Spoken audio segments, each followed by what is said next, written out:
Okay, I'd like to call to order the regular council meeting of the East Lansing City Council for Tuesday, September 3rd, 2024. Could we have the roll call, please? Councilmember Altman? Here. Councilmember Meadows? Here. Councilmember Watson? Here. Mayor Brookover? Here. Mayor Pro Tem Singh? Could we have a motion? Councilperson Singh reported to me earlier today that she was ill and didn't think it was a good idea for her to be here. Do we have a motion to excuse her, please? So moved. Moved by Watson, second by Altman. Any discussion? All those in favor say aye. Aye. Motion passes unanimously. Could we have a motion to approve the agenda? Yes, I'll move approval of the agenda with one change to item 3.3 to substitute the date of October 15th instead of October 1st for the public hearing. And I think Dr. Altman had another change. I have a change to the minutes. Okay, we'll take that up then when we get there. Okay. Any other changes to the agenda? So October 15th would become the date on item 3.3. Mr. City Manager, did you note that? I did. Okay. All right. With that change, all those in favor of the agenda say aye. Aye. All those opposed? Motion passes as modified unanimously.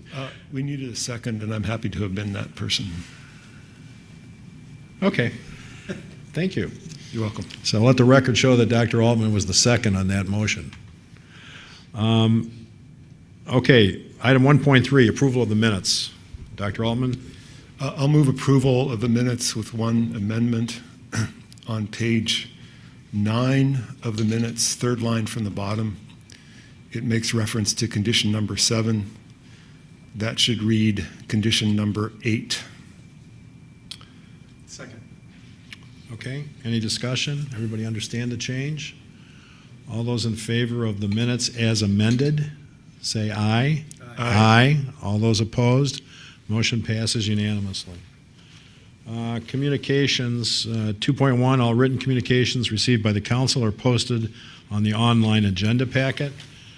Communications from the audience, if you haven't filled one out, please fill out one of these blue slips. Molly Spurnar, I'm sorry, I always screw it up. Hi. Molly Spooner, 815 Stewart. I just want to quickly let council and our fellow residents know about an organization recently formed by neighbors from across East Lansing. It is called Save Our Neighborhoods EL. This organization is focused on protecting the careful housing balance our university town has in place between our MSU neighbors and our longer-term residents. We are concerned that the charter amendment appearing on this November's ballot as Proposal 1 will result in the inability of our city to adequately regulate rental properties and can put student renters in harm's way. Please visit our website at www.saveourneighborhoodsel.com to learn more about our supporters and our positions. Thank you. Thank you. Mr. Hagan, do you still wish to speak? Okay. Matt Hagan with Hagan Realty, 927 East Grand River. Just like to give a couple thanks real quick this evening. We just got done with our August changeover process, and always like to commend people when they do a nice job.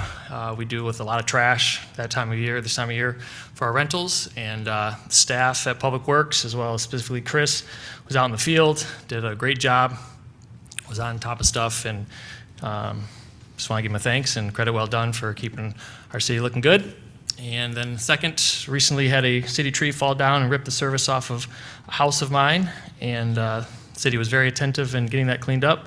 Cliff at Public Works was very responsive, and the crew did a great job and was out there and did a nice job cleaning it up. I was actually walking my dogs, and people are out in my neighborhood, not this particular job, but in my neighborhood specifically, until 7:30 at night working and getting it cleaned up. So appreciate all the hard work from the employees getting the storm damage cleaned up. It's a nice job. So thank you. Thanks for your input.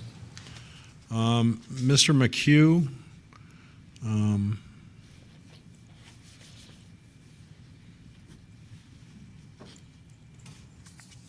Good evening, Council. I'm Sean McHugh, 843 Longfellow Drive. a 20-year East Lansing resident. Later this evening, you'll take up a public hearing for a project initiated by Matt Nordman and Matt Johnson. I'm here in support of that site plan and special use permit. As both Mr. Nordman and Mr. Johnson are East Lansing business owners, have created jobs in this community, I believe that this project is innovative and is the kind of development that the residents of East Lansing want to see.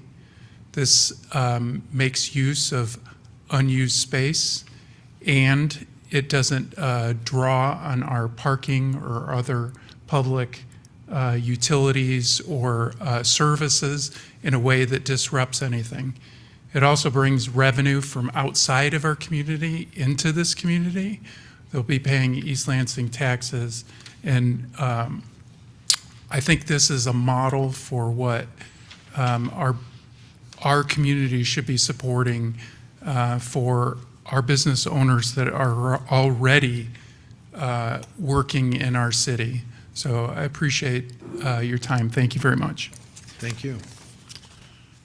Mr. Johnson. That's, which item is that? Okay, thank you. Okay, anybody in the queue?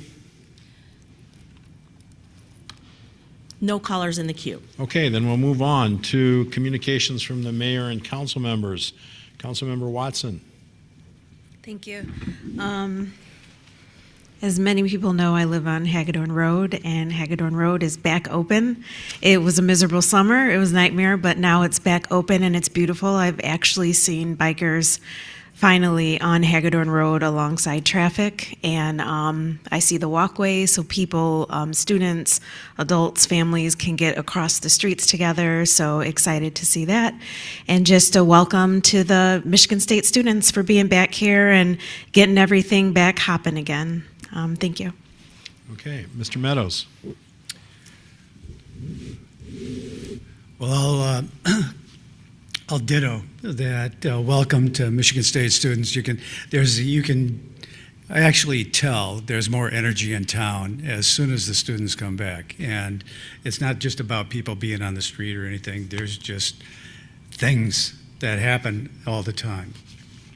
I do want to talk about a couple of things, though. On August 27th, after one meeting to elicit public comment, the Board of Water and Light voted to raise your utility rates.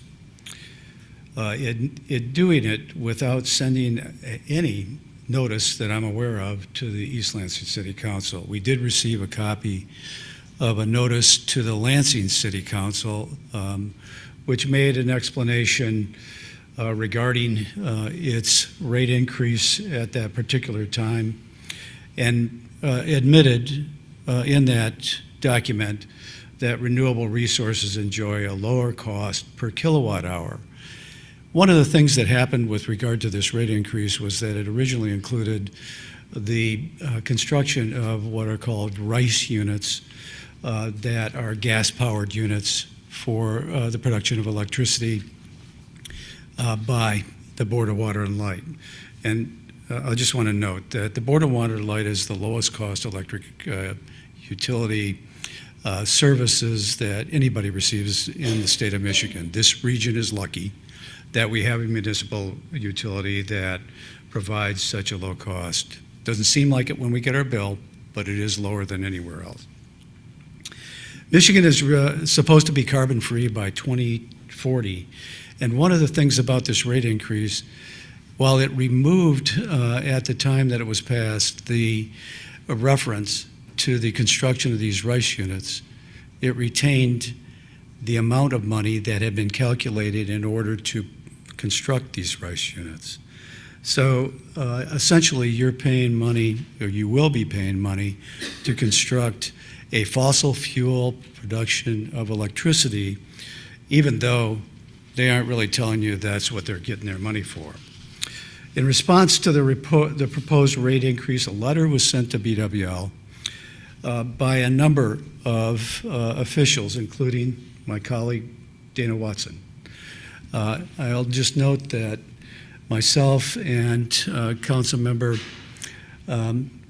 Eric Altman were prepared to sign it, but we didn't get our names in soon enough. So our names are not on it, but we support it.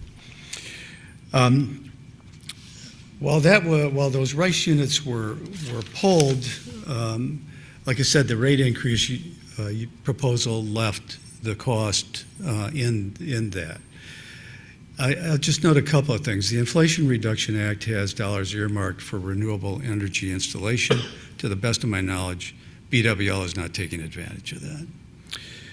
BWL is investing in infrastructure that would also be obsolete in 2040 because we're scheduled to be fossil fuel free in energy production in the state of Michigan. Some citizens requested information regarding their calculation of the rate increase and other aspects of the rate increase, and they through FOIA, because it's an agency of the city of Lansing, and they were met with a $5,000 bill in order to produce any information regarding the calculations. So there's a lack of transparency with regard to this rate increase. I'm hoping that as a city, we will pursue some obtaining of information so that we can share it with our residents. I think at this point in time, this rate increase is not proved to be justified, but you're going to see it on your bill going forward. There's also a plan by BWL to build 3 more gas-fired electric production plants and a plan to sell its excess power to the state of Ohio. So we have one member on that board. It took years for us to get anybody on that board. It's a non-voting member. I think he's been on there since 2021, I think, or something like that. So we'll try to get more information that we could share with citizens with regard to this, but at this point in time, this is very troubling, I think. In the old days, you couldn't raise your rates without actually going through a PSC and getting approval. Municipals had a little more authority in order to do that, but this seems to be a plan that had really very little public oversight. And then one last thing, it's an item that I've sort of been waiting for more information on, but I'd like to get an update, for us to get an update on the police chief search. And so if we could get that fairly soon, I'd appreciate it, City Manager. That's what I have. Dr. Altman? With the new Hagedorn Road being open, I'd be interested in feedback from residents about how that's working out for them. I drove down it. I thought it was beautiful. I thought it felt sort of pretty normal. But I know people were concerned about the effect of the 4-to-3 conversion on traffic patterns in the neighborhoods and being able to get in and out of their neighborhoods and in and out of their driveways. And if people have experiences that they can contrast now while it's relatively fresh in their memory, I would certainly be interested in hearing that. Thank you. City Manager's report.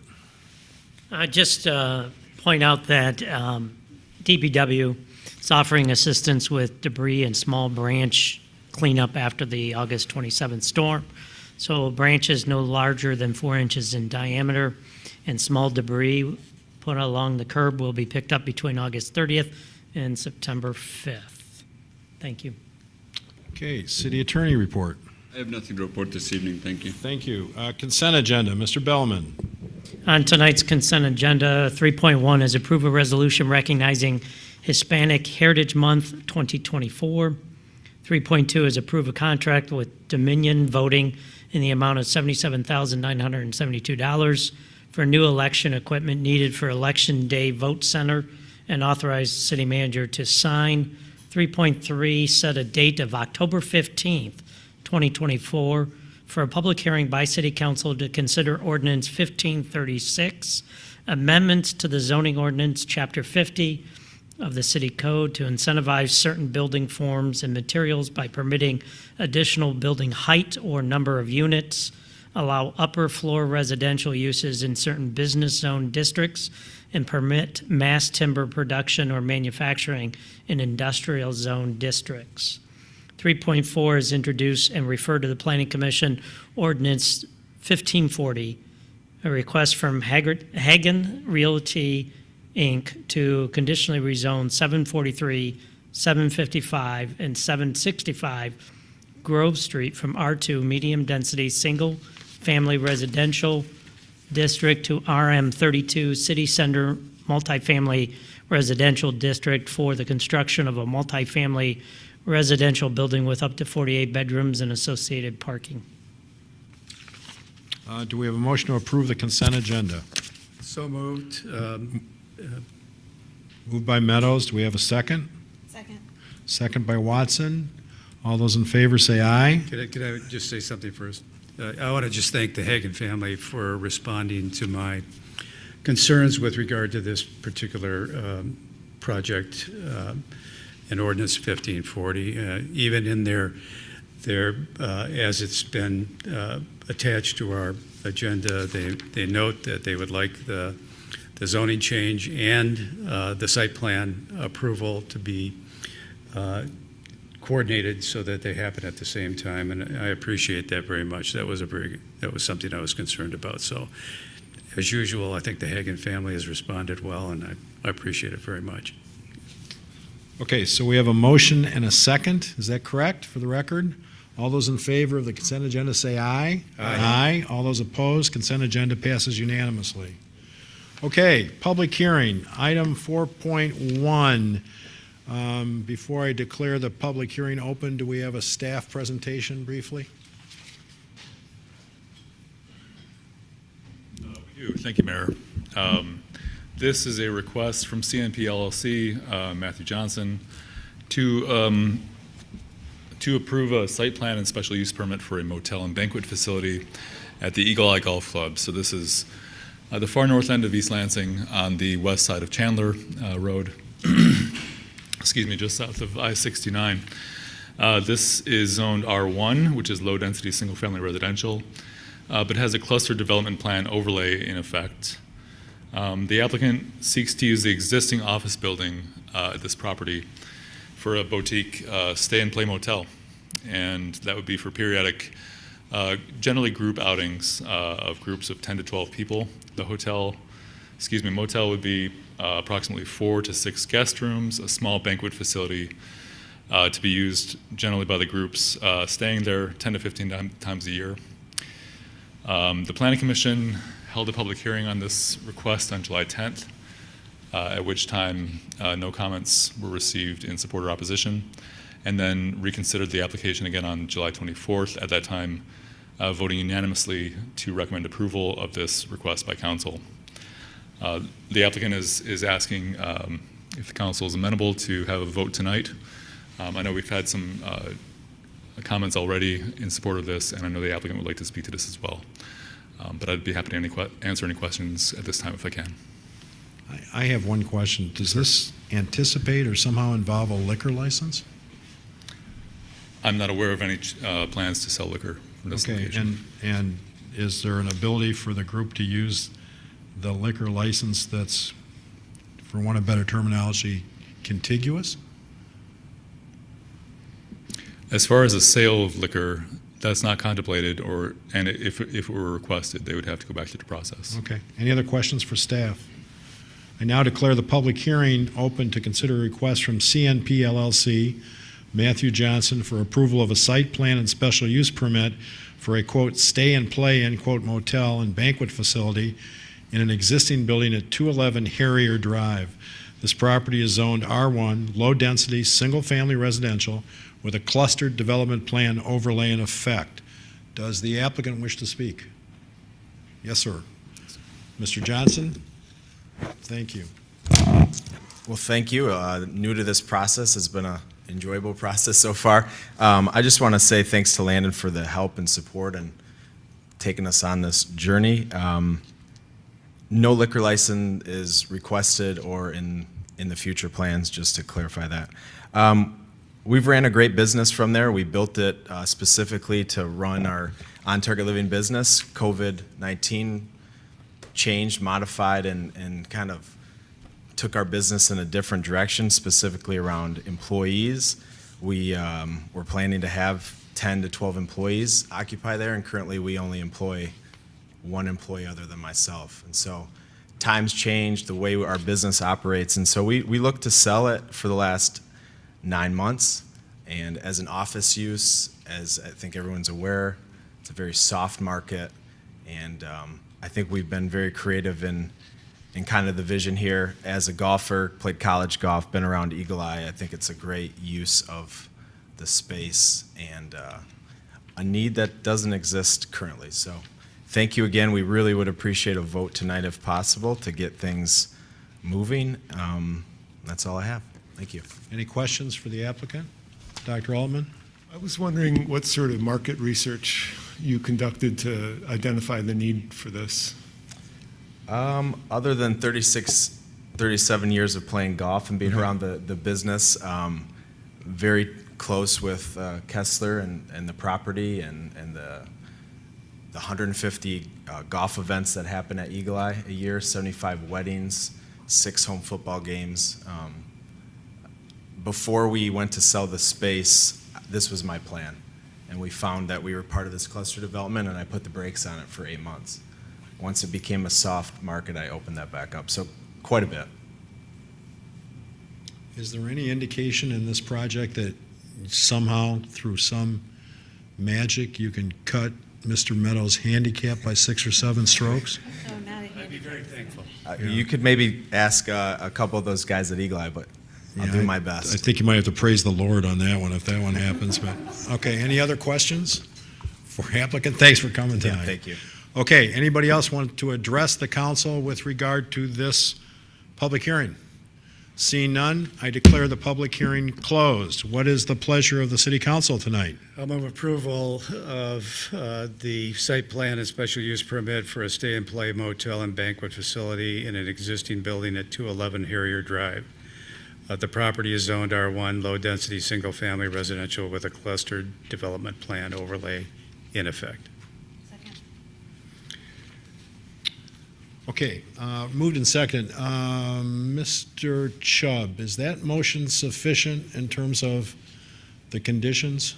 I think that we should reference the conditions set forth within that agenda item, that they're incorporated. And I don't know if we have that same number 8 that we want to remove.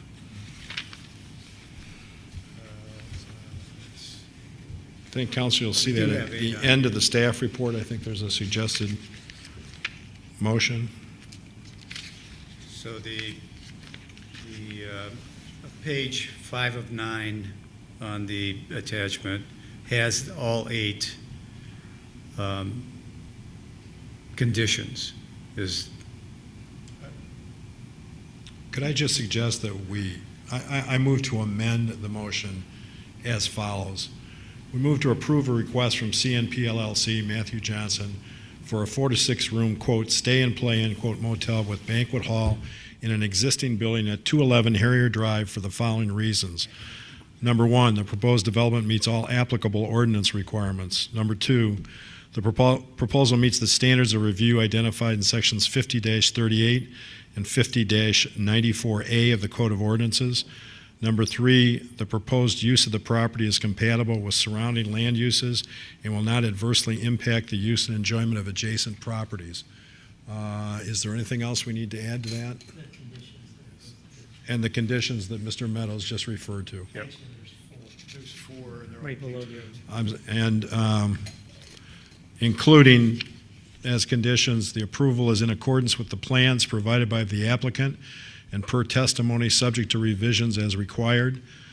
The second condition is all required permits shall be obtained from the Department of Planning, Building, and Development for all interior renovations as well as for exterior signs in accordance with Chapter 32, Signs of the City Code. Item 3, the condition number 3, the project shall be designed and developed in accordance with all applicable state and local statutes, codes, and regulations. And condition number 4, a memorandum of special use permit shall be filed with the County Register of Deeds per section 6050-96 of the City Code. That's my motion to amend the main motion. Yeah, and I'll second that. I'll accept that as a friendly amendment, actually, so. Okay. So the motion of Mr. Meadows is amended as indicated. Any further discussion? Yeah, I want to just mention that I think this is a great use for this property. You know, obviously, I'd love to have more office space in East Lansing, but just the location adjacent to the golf course will probably fill this up for you. This is going to be, I think, a success. You know, Daryl talked for a long time about building in a motel at the intersection. It's still in the city of East Lansing, but at the intersection of Coleman or Chandler Road and the freeway, so that he could have more people stay and play, which is what you're going to be doing here. And I noticed that he's also started to advertise with some of the motels in the area to try to get that same service. So I think you're going to fill, you know, a real need with regard to this in the city of East Lansing. And if memory serves me right, maybe Landon can confirm this. You know, Daryl is now talking about continuing to build the homes that we had approved for the R1 going forward. So I'm hoping to see a lot of action up there, and I hope you're not the only stay and play that's going to go in there. So thanks for putting this for us. And to paraphrase Dusty Springfield, you're still wishing and hoping for a 7-stroke reduction in your handicap. That's right. Okay. Any further discussion on this item? All those in favor say aye. Aye. Can we confirm that Dana accepted or Councilperson Watson accepted the friendly amendment? Thank you, Okay, yes. For the perfect. record, thank you, I appreciate that. All those in favor of the motion as amended say aye. Aye. Aye. All those opposed, motion passes unanimously. Congratulations.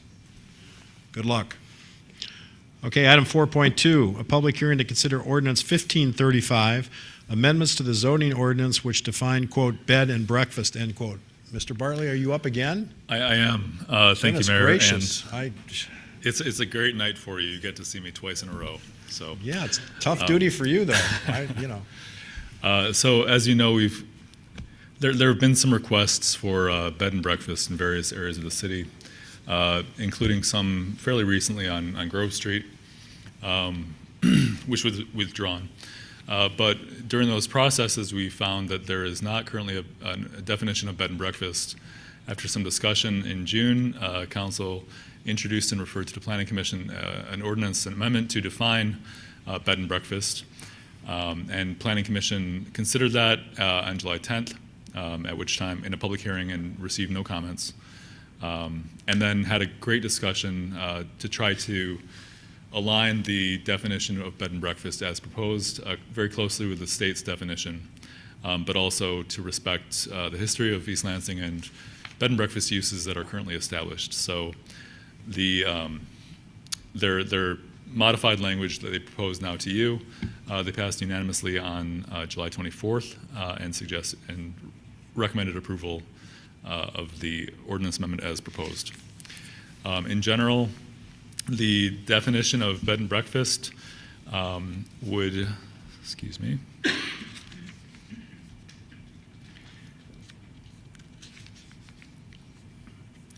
pardon me, would define bed and breakfast as a single-family residential structure with 10 or fewer sleeping rooms, including a sleeping room occupied by the innkeeper, have one or more sleeping rooms consistently available to transient tenants for a maximum of 14 days during any period of 90 consecutive days, serves meals at no extra cost to its transient tenants, and maintains a guest registry indicating name, address, phone number, and vehicle license number, dates of arrival and departure, and made available to the city for inspection upon request. And this would be defined as a Class B multifamily dwelling, which is essentially consistent with how it's currently defined, albeit poorly. So this would introduce a clear definition into the zoning ordinance of bed and breakfast that largely aligns with the state definition. Can I answer any questions? Yes, sir. How many meals? I'm sorry? How many meals? That is up to the operator. And is there any provision for kitchen facilities? or any requirement for a kitchen facility? Not required, but So how do you generally we serve meals expect- if you don't have a kitchen? We would expect, well, a single-family dwelling would have a kitchen.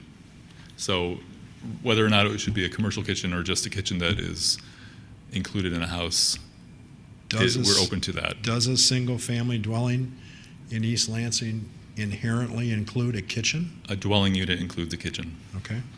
Yes, sir. All right. Other questions for staff? Eric.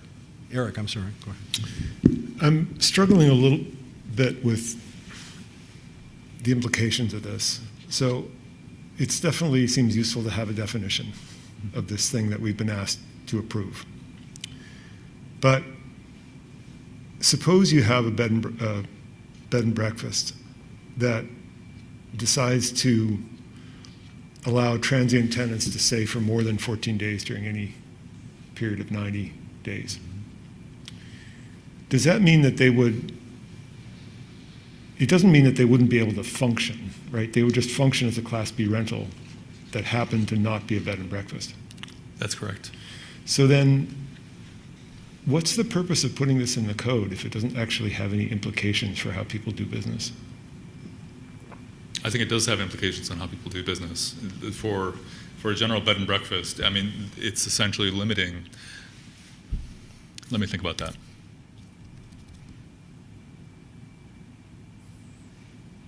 What I would say is if they're trying to obtain licensure as a bed and breakfast, it does provide that they would be confined to those, enumerated 4 different requirements to operate as a bed and breakfast. And the intent would be that if they didn't want to operate in that manner, they would then have to transfer over to like a hotel or innkeeper license, which those have different zoning requirements, and so it would make it essentially impossible for them to do that. They would have to operate within these confines.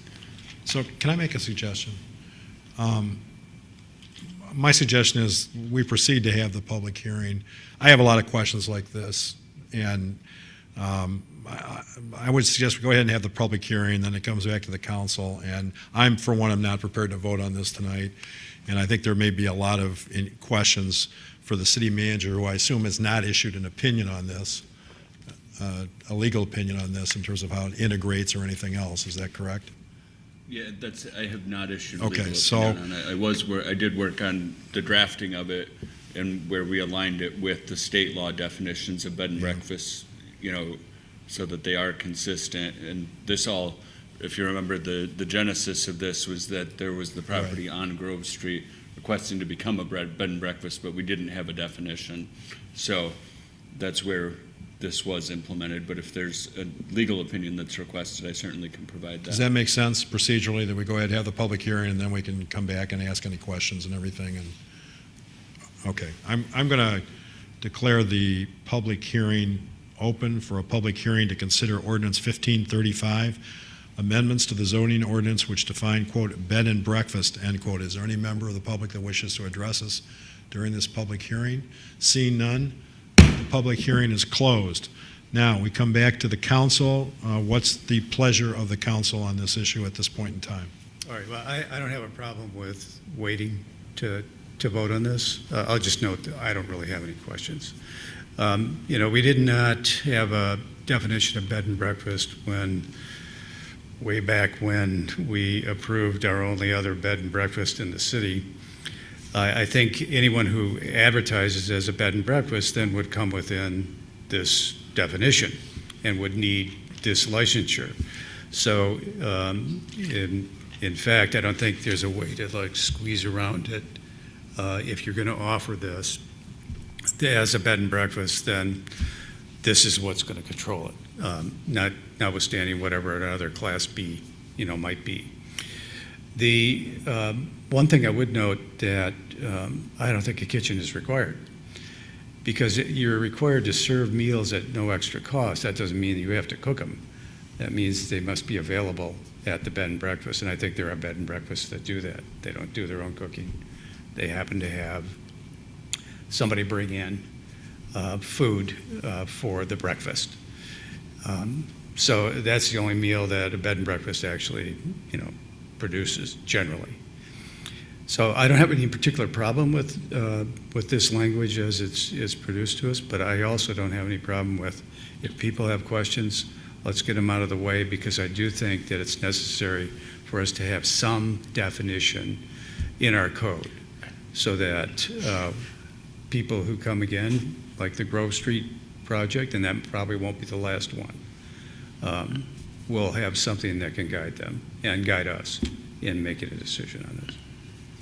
Dr. Altman?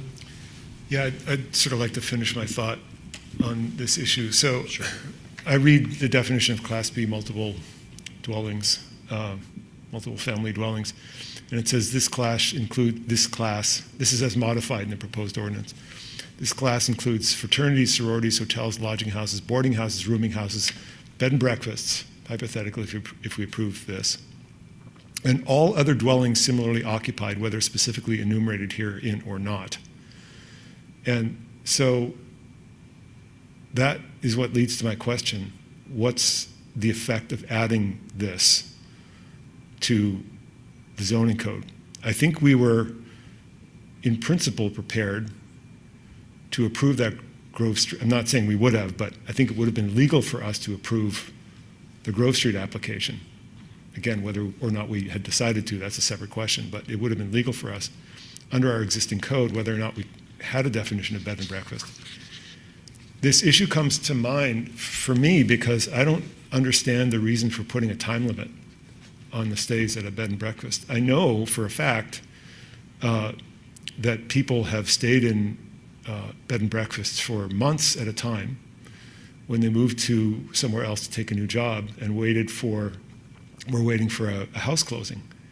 That seems an eminently reasonable use of a bed and breakfast, and that use would be precluded by these time limits. So I watched the Planning Commission deliberations on this, and I know that they looked at existing ordinances for time limits, but I didn't see a clear reasoning for why the time limits in the first place.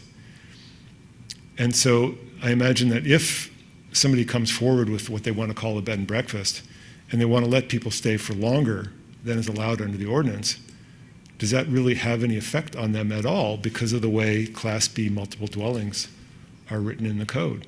Because they're just a similarly occupied dwelling. They just don't happen to fit in the definition of bed and breakfast. And if that's true, then why do we need a definition of bed and breakfast any more than we need a definition of a rooming house or a boarding house or a lodging house?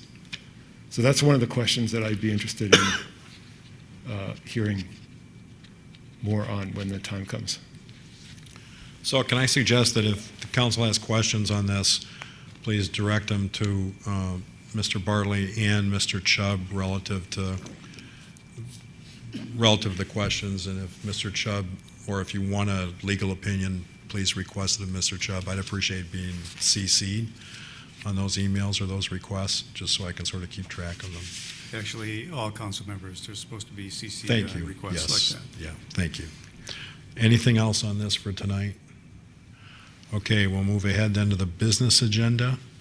Item 5 point. Do we want to set a date to get back to this? If you want to, I'm not inclined to do so, but if you want to, that's fine. You want to set a date? I'm asking the question. If it makes sense for us to do that, it does sort of keep feet to the fire. But I just want to make sure. I want to make sure. Take our time on this. That's okay with me. Yeah, I just want to make sure staff and the attorney have enough time to respond to any questions. And frankly, I want some time myself to look at this and compare it to the state statute. I don't inherently accept that state statutes are necessarily good, and so I'd like some time to look at that before I even pose questions. So I guess in the normal course of events, I would just soon not have it come back at the next regular meeting, but maybe a couple regular meetings down the line. I think the default procedure is that it would come back at our next regular meeting if we don't act on it tonight, I believe. So if we wanted to defer it for longer than that, it seems appropriate to ask for a motion. So I move to defer it to the second regular meeting after tonight. October 1st. Can I make a suggestion on that Sure. motion? Why don't we move this to our first regular meeting in November? And then there's plenty of time for whatever needs to happen with this. We don't have any pending applications, so, I mean, there isn't a reason for us to act expeditiously on this anyway. So I modify my motion to move that it be moved to the first regular meeting in November. Is there a second? There is a second. Any discussion? All those in favor say aye. Aye. All those opposed, motion passes unanimously. Thanks, Landon. Thanks for your work on this. Okay, we move now to the business agenda. Item 5.1, approve fee assessment of $150 for EMS calls to Bath and DeWitt townships that result in a refusal or non-transport to a hospital. So moved.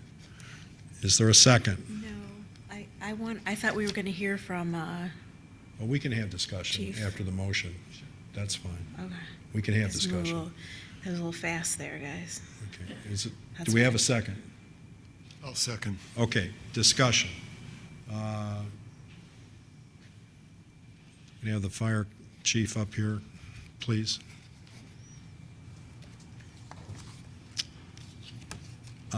You want to go ahead and give us a brief explanation, then Ms. Watson can get her questions answered, hopefully? Sure. So we have been having some discussions with both Bath and DeWitt Township Fire Departments in concerning their use of our resources into their communities. Because we only have 2 ambulances in our area, when we source out to another entity, that reduces our citizens the ability to have coverage of EMS and fire. So in reaching out to them, we were trying to say, you know, they have contracts with private services, and the private services are not holding up their part of the deal and covering them in their agreement, and that gets tripped that we are called to them.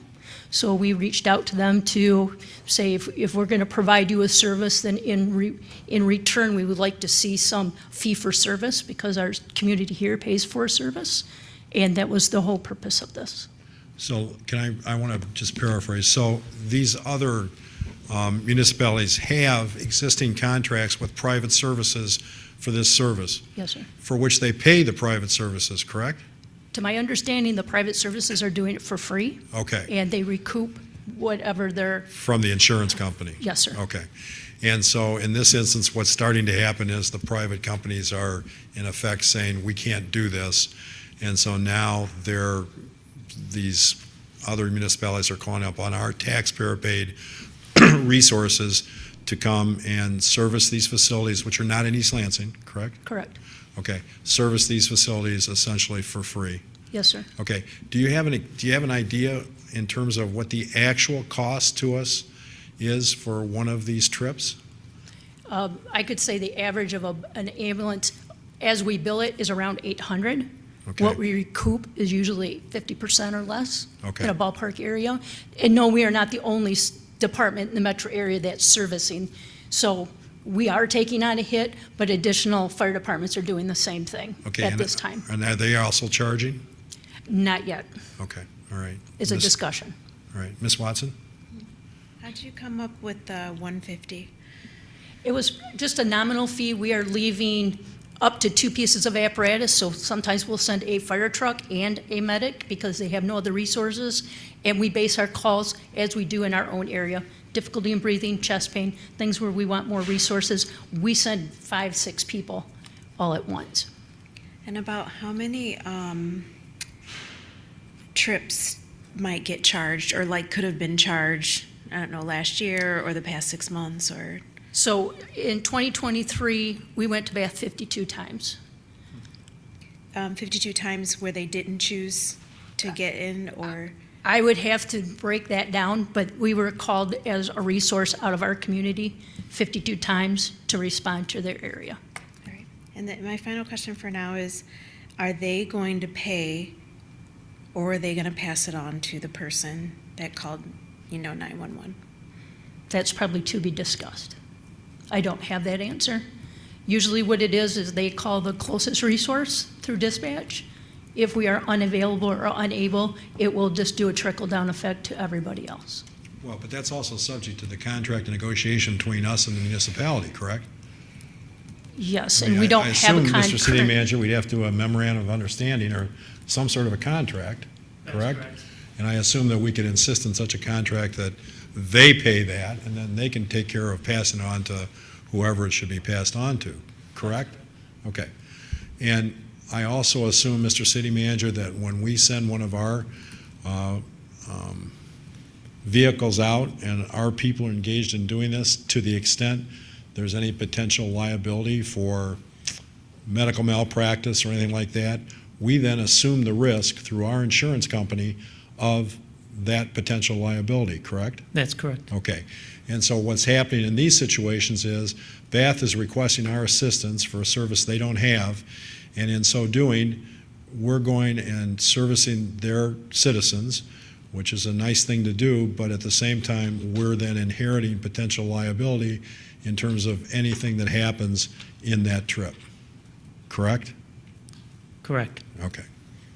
All right. Any other questions? Yeah, just a couple of comments. This is only with regard to refusal to be transported or non-transport to a hospital. That's where we're hitting the 150. Yes, sir. Is there an insurance claim that can be filed with regard to either one of those? Usually So we're not, just, not on refusals. we have to bite it Yes, sir. if it happens. And then one last thing, we are understaffed. And in fact, even on our own ambulance runs, we're requiring other communities to assist us. Is that correct? That is correct. And we have these mutual aid agreements, which I think is the agreement that the mayor was referring to. I think we need to take a look at those just to make sure that this situation, not just with whoever we're looking at right now, but with anybody else we have a mutual aid agreement with, that we get this covered. I mean, there's no reason our citizens should be biting on this, so, and having to pay the freight. So, thank you. Any other discussion? Dr. Altman? I have some of the same questions. So we don't have an actual mutual aid agreement, right? Because they can't offer mutual aid. Maybe the city manager can address.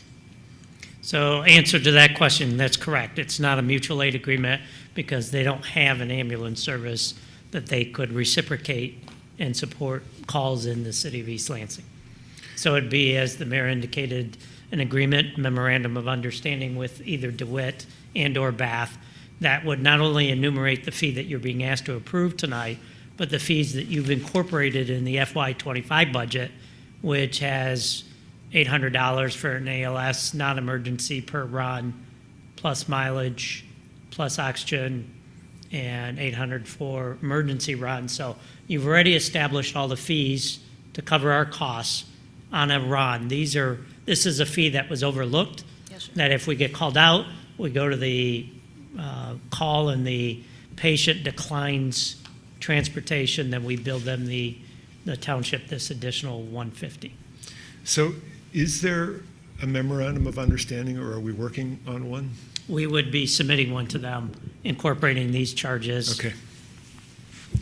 Just so I'm clear, when we had talked mutual aid agreements, we're not just talking fire. I mean, we do have a mutual aid agreement for police services with regard to DeWitt, at least. If And they we have a had- reciprocal service, yes, it falls Okay, under the mutual all right. aid.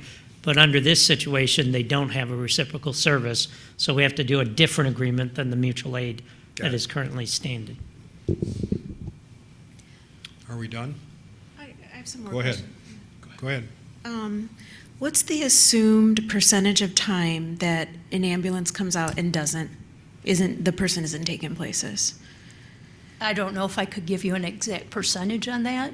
And so, I'm asking because it makes me wonder if it's above the assumed percentage of time, if that's a fair deal, than 100% of the time, because some of the time, I would just be afraid for people to be deterred from calling for help when they need help because they don't want to get a bill. And that's why, hopefully, like you all are saying, they would sign something where they wouldn't put the bill onto the people that are calling. 'Cause sometimes you're having an emergency and you get it under control and you don't need to get in the ambulance. And so I'm curious about, again, that assumed percentage of time and if that can be taken into account or should be at some point. Okay, but this is an agreement these are primarily people that are in facilities, is that correct? Incorrect. Okay, incorrect? These are private citizens So that they're we are going making, into Bath and they're DeWitt. making the calls. They are making the calls. Okay, all right, thank you, I misunderstood that. Okay, any But other they aren't questions? making the calls to East Lansing, they're making the calls to Bath and DeWitt, and then they are calling East Lansing. Is that correct? So the calls go into Clinton County. If Clinton County can't give an ambulance through whoever they're contracted with, they call Ingham County Dispatch. Their dispatch and then calls the closest responding unit. Got it. Okay, thank you, Mark. Anything else? I have one more question. Yes, sir. if I may. Since we're talking about this issue, because it's really important, because it's important to the citizens of East Lansing that they have coverage for what they're paying for. When we present this agreement to the other municipalities, I think it was helpful context to identify this $150 charge as something that we overlooked and now are adding, which is useful context for me to think about this. Will this agreement ultimately help address our capacity issue? It will either, our focus is to get them to get their more resources they need to maintain their services within their community, so we can maintain our services to our citizens here. Okay. That's the ultimate goal. But if they're going to use our resources, we're just looking to recoup some of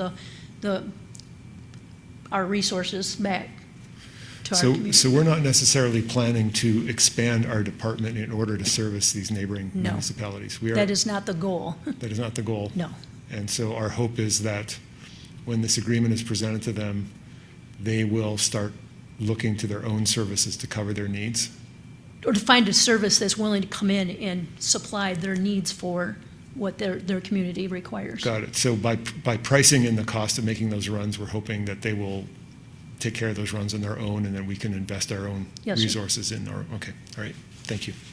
Okay, I do have one last question, if I can, because it brought it to mind, the Bath and DeWitt 425 agreement that we should be taking a look at. But with regard to these calls, are they largely in the area that is bordered by I-69 and US 127 in DeWitt or in Bath Township? In other words, the apartments that have been built up in that area? I would say there's some, but I would not call it the majority. I would have to do a breakdown, and I can get that back to you. I would be interested. Absolutely. Thank you. Dr. Altman? Yes, please. I wanted to hear from the city manager who wanted to. So if you recall, during the fiscal year 25 budget, we added 3 additional paramedics to the fire department to address the increase in volume or calls. This is contributing to that increase in volume. So even though it won't cover the full cost of 3 additional paramedics, it will help offset some of those costs. Thank you for that. And you recommend this, Mr. City Manager? I do.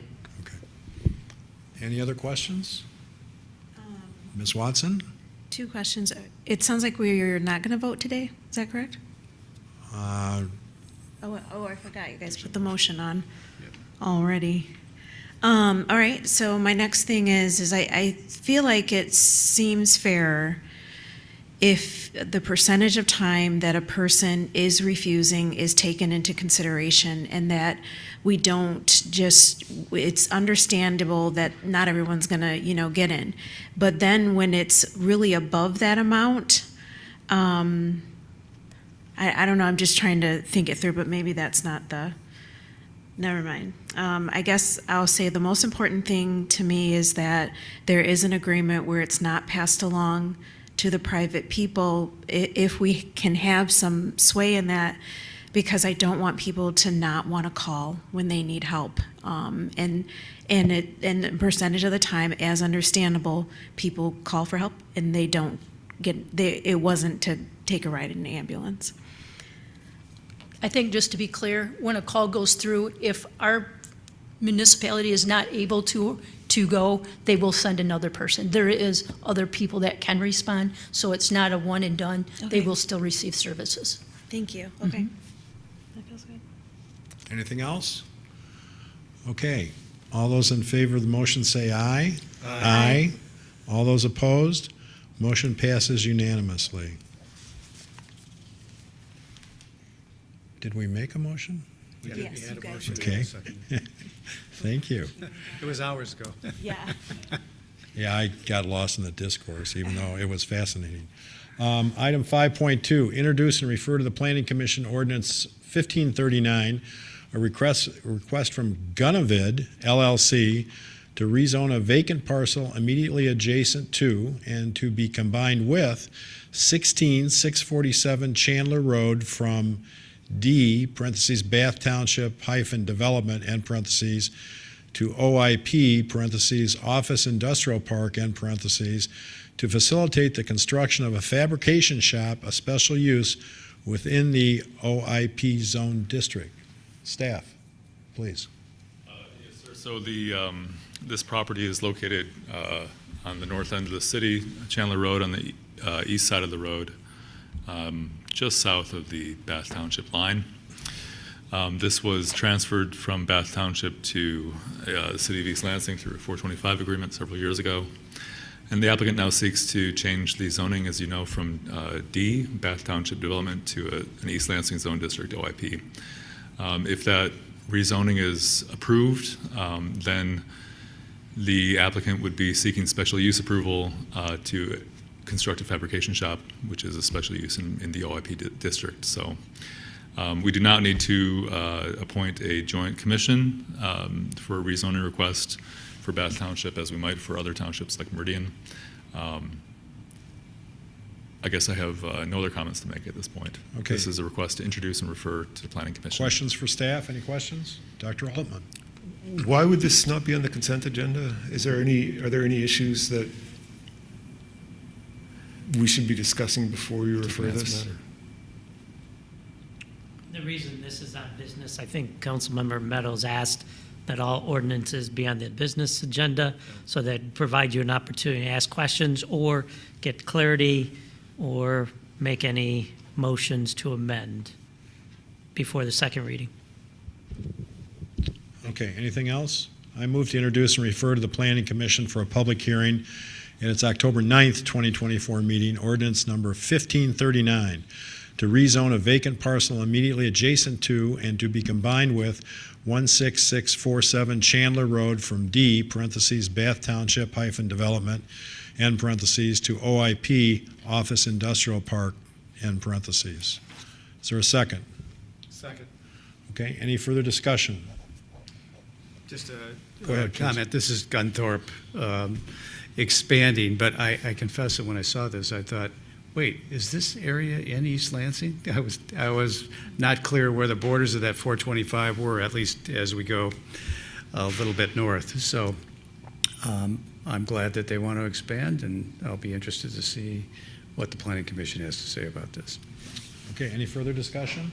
All those in favor say aye. Aye. All those opposed? Motion passes unanimously. Item 5.3, approve a change order with F&M Concrete Construction for the fiscal year 23 hazardous sidewalk program, Chesterfield neighborhood, in an amount of $72,450, and authorize the city manager to sign. Mr. Belliman. Good evening, Council. Ron Lacasse, Oh, Interim Director of... I'm sorry, Mr. Lacasse. All right. Interim Director Forgive of me. Public Works and Environmental Services. The item before you tonight is a simple error on the original item agenda report when it was first approved by council in August 15th of 23. The bid was still the low bid by far. The bid was actually $370, but what the award was based on was $307. Somebody just flipped those two numbers. The next lowest bid was $573, so it was still the low bid. Nothing would have changed in that regard. This is just asking for the additional funds to reflect the actual bid and not the error that was made by staff in the original award. Any questions? I do have a question. I know you and Mr. Belliman have had discussions over the last 4 or 5 months about some of the unique characteristics of the Chesterfield historic neighborhood in terms of what I'll call walking steps and cut-throughs and things like that. Are we satisfied that we can replicate what was in existence in the historic district in terms of the layout of the sidewalks? Yes, we've been working on using Google Earth and other means to reestablish what was, and these are the lead walks between the public sidewalk and the curb. So to my knowledge, everybody, that's all been worked out to everybody's satisfaction. I'm not aware there's any outstanding issues there, but I can verify that with staff. Okay. I move we approve a change order with F&M Concrete Construction for the fiscal year 23 hazardous sidewalk program, Chesterfield neighborhood, in an amount of $72,450, and authorize the city manager to sign. Is there a second? Second. Second by Altman. I'm going to give that one to Altman. Any further discussion? All those in favor say aye. Aye. All those opposed, motion passes unanimously. Item 5.4, approve a community technical, managerial, and financial support for lead service line replacement grant with the Department of Great Lakes and Energy, EAGLE, grant in the amount of $600,000 for lead and galvanized water service line material investigations, and authorize the city manager to sign.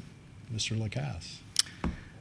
As outlined in the memo, in 2022, the state legislature passed $48 million grant program for this effort. As I'm sure all of you are aware, we've been working on identifying all the lead and galvanized service lines throughout the community.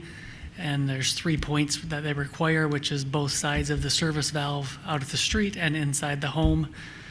We've been hydrovacing exteriors. We've done about 3,450 of those across the community so far, and we're looking to continue that effort. And thankfully, we were awarded this grant that will help fund that effort. So this is just an agenda item to accept that grant. Thank you. Any questions? Do we have a motion?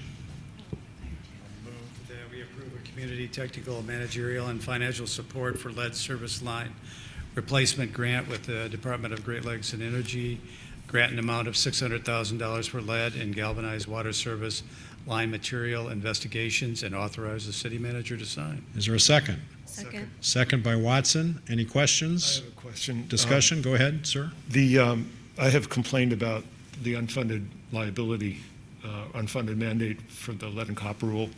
And so this is great to see. How much of our costs does this cover? It's quite a bit of the effort. If you remember, $365,000 of it was a drinking water asset management grant that paid for it.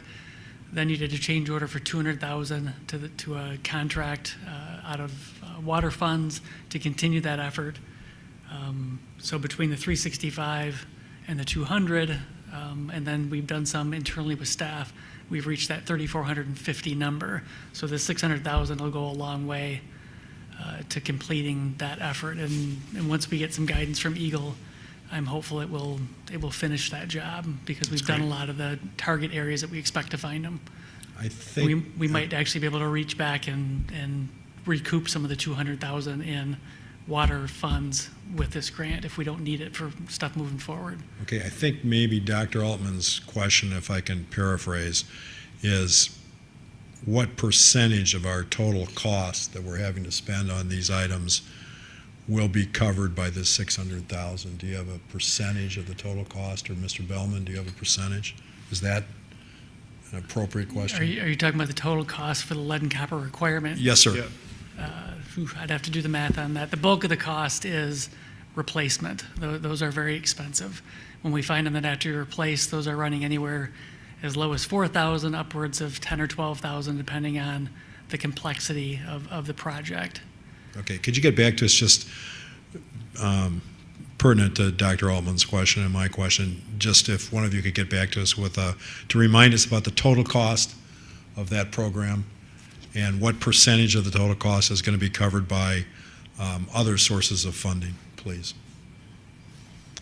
Okay, any other questions on this?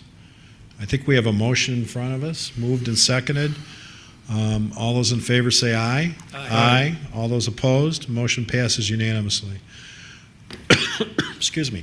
Item 5.5, approve the contract change order with ML Chartier Excavating, Inc.